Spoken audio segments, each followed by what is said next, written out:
The final presidential debate will be underway tomorrow evening. Both President Trump and Democratic nominee Joe Biden will meet in person in Nashville, Tennessee. 23 ABC's Bayan Wang spoke to our political contributor and has more on what viewers can expect.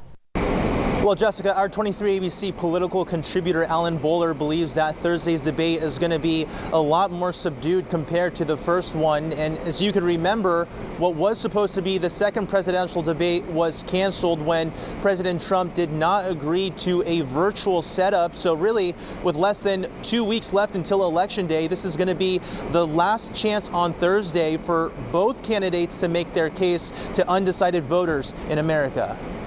We're now in the final stretch for the White House. President Trump and Democratic presidential nominee Joe Biden will battle it out one final time in person on Thursday. 6 topics will be discussed: COVID-19, American families, race in America, climate change, national security, and leadership.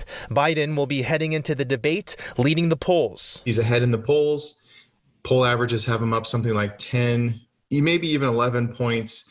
So he's looking to not really make waves. I mean, at this point, he's just trying to run out the clock. 23 ABC political contributor Alan Bowler says the goal for Trump is to narrow that gap by winning over a large portion of undecided voters during the debate.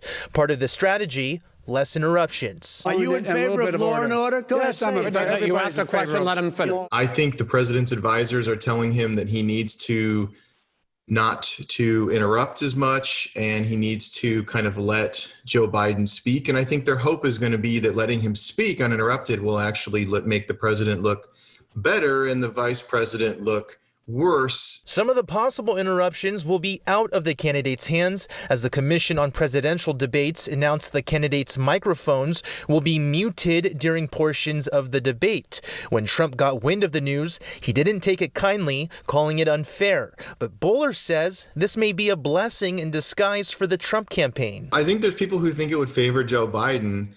I think it's going to favor Trump, because I think that the thing that hurt Trump in the first debate was his interrupting.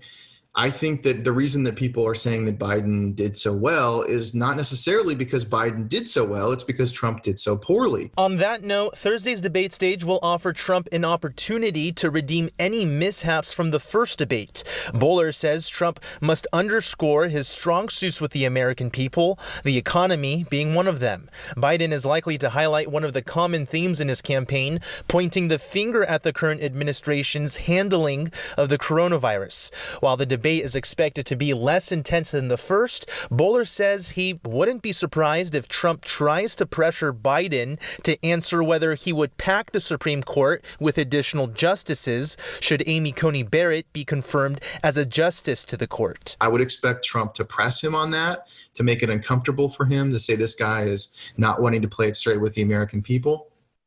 I would expect Biden to needle Trump and to try to make the argument that Trump has failed in his duty to oversee the American government's response to the COVID-19 pandemic. And you could watch Thursday's presidential debate right here on 23 ABC News at 6 p.m. But with that comes some programming alerts that Jessica will have for you now. Back to you.